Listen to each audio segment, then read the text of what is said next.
students, how are you? I hope all you are fine along with your family during the lockdown session. I am Saurabh Dandriyal. I welcome you. I am PG Commerce. I teach you accountancy and business study. In this video, we took the subject business study for you and start the chapter nature and purpose of business. Before starting the chapter, first we consider the meaning of business. Business क्या होता है? बच्चों, business का meaning आपको जैसे generally मालूम होगा कि लोग शॉप खोल लेते हैं, मॉल खोल लेते हैं, फैक्ट्री लगा लेते हैं और काम करना शुरू कर लेते हैं. इसे आप बिजनेस समझते होंगे. लेकिन कंसेप्ट ऑफ बिजनेस कहाँ से ड्राइव होता है उसको जानने के लिए सबसे पहले हम लेंगे टाइप्स ऑफ एक्टिविटीज कि एक्टिविटीज क्या होती है. Human activities. तो ह्यूमन एक्टिविटीज जो बच्चों होती हैं वो टू पार्ट्स में डिवाइड होती हैं. First one is economic activity and second one is non economic activity. अब इकोनॉमिक एक्टिविटी क्या होती है? ऐसी एक्टिविटी जिनका ऑब्जेक्टिव होता है टू अर्न द मनी, पैसा कमाना. जिन काम करने से हम पैसा कमाते हैं, जिन काम करने से, जिन कार्य करने से हम पैसा कमा लेते हैं, वो एक्टिविटी, वो कार्य हमारे इकोनॉमिक एक्टिविटी कहलाते हैं, जैसे ऑब्जेक्ट टू अर्निंग मनी. उसी के साइड बाय साइड जो नॉन इकोनॉमिक एक्टिविटी है उसका मतलब होता है to get the psychological satisfaction. आत्म संतुष्टि के लिए जो कार्य हम करते हैं और जो एक्टिविटी हम करते हैं वो एक्टिविटी सारी करती है non economic activities. Getting psychological satisfaction. Example लेते हैं बच्चों. सपोज करो अगर एक शॉपकीपर है, वो किसी कस्टमर को सामान बेच रहा है, ठीक है, तो वो पैसे लेता है, उससे पैसा कमा लेता है, तो उसकी ये एक्टिविटी क्या कहलाएगी? आपकी इकोनॉमिक एक्टिविटी, क्योंकि उसने सामान बेचकर पैसे कमाए. लेकिन वही शॉपकीपर कुछ दान करता है, कुछ डोनेट करता है, तो डोनेट किस चीज से कर रहा है? अपनी आत्मसंतुष्टि के लिए. जैसे कि ड्यूरिंग लॉकडाउन सेशन बहुत से पुअर फैमिलीज ऐसे हैं जिनको खाने के लिए नहीं मिल पा रहा है, तो बड़े बड़े जो शॉपकीपर हैं वो डोनेट करते हैं, उनको खाना पहुंचाते हैं, खाने के सामान देते हैं. तो ये सब काय के लिए कर रहे हैं? वो सेल्फ सेटिस्फेक्शन के लिए, आत्मसंतुष्टि के लिए. तो ये सारी एक्टिविटी क्या है बच्चों? नॉन इकोनॉमिक एक्टिविटी है. गॉट इट बच्चों?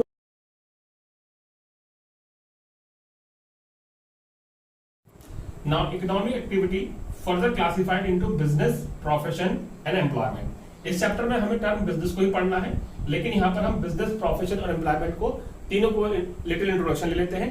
टर्म बिजनेस जो होता है includes economic activity which are related और concern with the production, purchase, sale and distribution of goods and services with the motive of earning profit.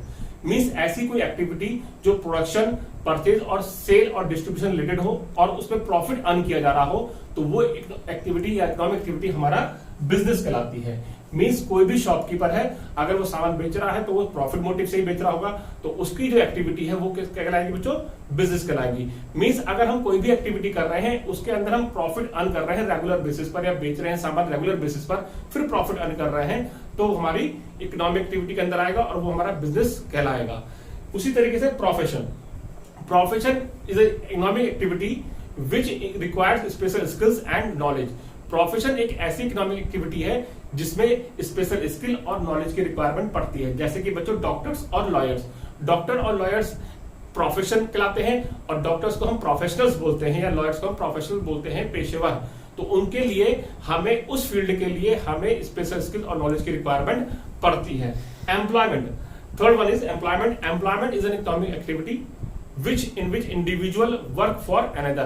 Employment के अंदर कोई भी व्यक्ति किसी दूसरे के लिए काम करता है और पैसे कमाता है. अब इसमें बच्चों देखें, जो बिजनेस, प्रोफेशन एंड एम्प्लॉयमेंट है, इसके अंदर जो हम मनी अर्न कर रहे हैं उनके फॉर्म्स, तरीके अलग अलग हो सकते हैं. जैसे कि बिजनेस में जो हम मनी अर्न करते हैं वो हो सकता है प्रॉफिट कहलाता है. प्रोफेशन में जो हम मनी अर्न करते हैं दैट इज कॉल्ड फी, और एम्प्लॉयमेंट में जो हम मनी अर्न करते हैं दैट इज कॉल्ड सैलरी और वेजेस. Okay.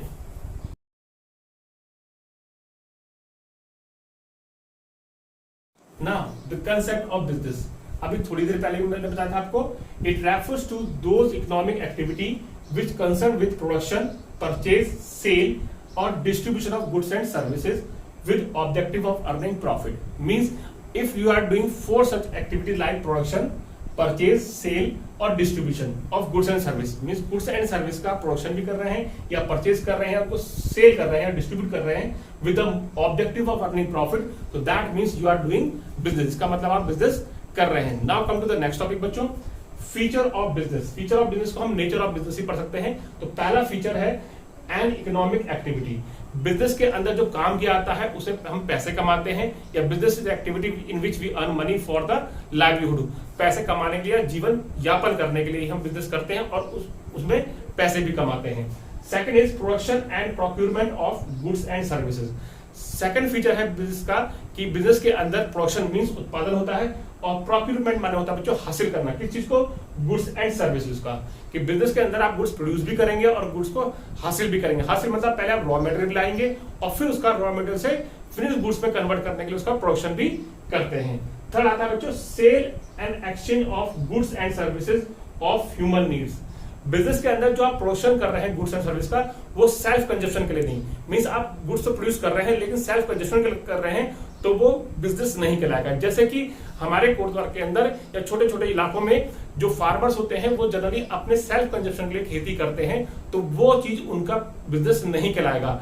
हम बिजनेस के अंदर जो प्रोडक्शन कर रहे हैं और फिर सामान बेच रहे हैं, किस चीज के लिए?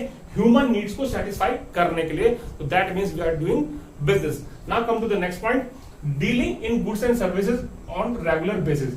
मींस आप सामान बेच तो रहे हैं, लेकिन अगर आप रेगुलर बेसिस पे नहीं बेचेंगे तो वो बिजनेस आपका नहीं कहलाएगा। जैसे सपोज करो मैंने अपने दोस्त को एक पेन दिया, बेचा, तो उससे पैसे भी ले लिए, इकोनॉमिक एक्टिविटी भी हो गई, लेकिन मैं रेगुलर बेसिस पर पेन नहीं बेच रहा हूं, तो वो एक्टिविटी मेरा बिजनेस नहीं कहलाएगी। मींस सपोज करो आपके फ्रेंड ने या आपके फ्रेंड से बुक्स लेते हैं या बुक्स देते हैं और पैसे भी ले लेते हैं, तो वो वहां पर इकोनॉमिक एक्टिविटी तो हुई, लेकिन वो टर्म बिजनेस नहीं कहलाएगा क्योंकि आप ये काम रेगुलर बेसिस पर नहीं कर रहे हैं। तो बिजनेस के अंदर प्रोडक्शन भी होना चाहिए, और किसके लिए होना चाहिए? ह्यूमन नीड्स को सेटिस्फाई करने के लिए। मींस आप दूसरों को बेचे हो सामान बनाकर, और सेल और एक्सचेंज हो किस बेसिस पर? रेगुलर बेसिस पर, तभी वो टर्म बिजनेस कहलाएगा। Next one is profit earning. मैंने पहले ही बोला कि बिजनेस क्या है? इकोनॉमिक एक्टिविटी है जिसके अंदर हम मनी अर्न करते हैं, और मनी भी हमें अर्न करना है प्रॉफिट मोटिव के लिए। मींस बिजनेस भी हमें करना है प्रॉफिट मोटिव के लिए। अगर हम बिजनेस कर रहे हैं, सामान बना रहे हैं, सामान को रेगुलर बेसिस पे बेच रहे हैं, लेकिन प्रॉफिट मोटिव के लिए नहीं किया जा रहा है, तो वो बिजनेस नहीं कहलाएगा। जैसे एग्जाम्पल, एनजीओ जो होते हैं वो सामान बनाते भी हैं और सामान को बेचते भी हैं। वो बेचते कैसे दामों पर है? सस्ते दामों पर। वो प्रॉफिट मोटिव के लिए नहीं बेचते हैं, तो वो उनका बिजनेस नहीं कहलाता, वो उनका अलग सेक्टर का वर्किंग या ऑक्यूपेशन हो जाता है। लेकिन बिजनेस के अंदर जब सामान बनाकर बेचेंगे तो वो प्रॉफिट मोटिव के लिए ही होना चाहिए, प्रॉफिट अर्न करने के लिए होना चाहिए, तभी वो बिजनेस कहलाएगा। Now come to the next one, uncertainty of return and risk. Uncertainty का मतलब होता है the things which is not certain, जिसके बारे में आपको मालूम ना हो, और वो क्या होता है? Return and risk. रिटर्न मतलब जो बिजनेस हम कर रहे हैं उसका रिटर्न हमें वापसी क्या मिलेगा, और रिस्क का भी क्या होता है? इसमें अनसर्टेनिटी होती है। मींस रिटर्न का मतलब हो गया कि जो बिजनेस हम कर रहे हैं तो उससे प्रॉफिट हमें ज्यादा मिलेगा, कम मिलेगा, प्रॉफिट की लॉस भी हो सकता है, तो ये सब क्या है? अनसर्टेन है, हमें मालूम नहीं है कि हमारा बिजनेस करने के बाद हमें क्या रिटर्न मिलेगा। और ये सब इसलिए होता है क्योंकि उसमें रिस्क का इन्वॉल्वमेंट जरूर होता है। अब रिस्क क्या होता है कि हम जो बिजनेस कर रहे हैं वो सामान, हम जो बिजनेस कर रहे हैं उसमें सामान जो बना रहे हैं या बेच रहे हैं वो शायद बन के पूरा बिके भी ना, तो वहां पर क्या हो गया? रिस्क एलिमेंट इन्वॉल्व हो गया। रिस्क जरूर होता है, चाहे बिजनेस छोटा हो या बड़ा, रिस्क का इन्वॉल्वमेंट जरूर रहेगा। इसी रिस्क की वजह से जो आपके रिटर्न होते हैं वो कैसे होते हैं? अनसर्टेन रहते हैं। ओके बच्चों, होप सो आपको ये टॉपिक समझ में आया होगा। क्लास 11 कॉमर्स, आप इन टॉपिक को समझें, नोट करें। इनसे रिलेटेड जो भी क्वेरीज हो आप मुझे कमेंट सेक्शन में जरूर मैसेज करेंगे, और मैं आपको इसके नोट्स भी प्रोवाइड करूंगा डिस्क्रिप्शन में, लिंक में। Okay, thank you.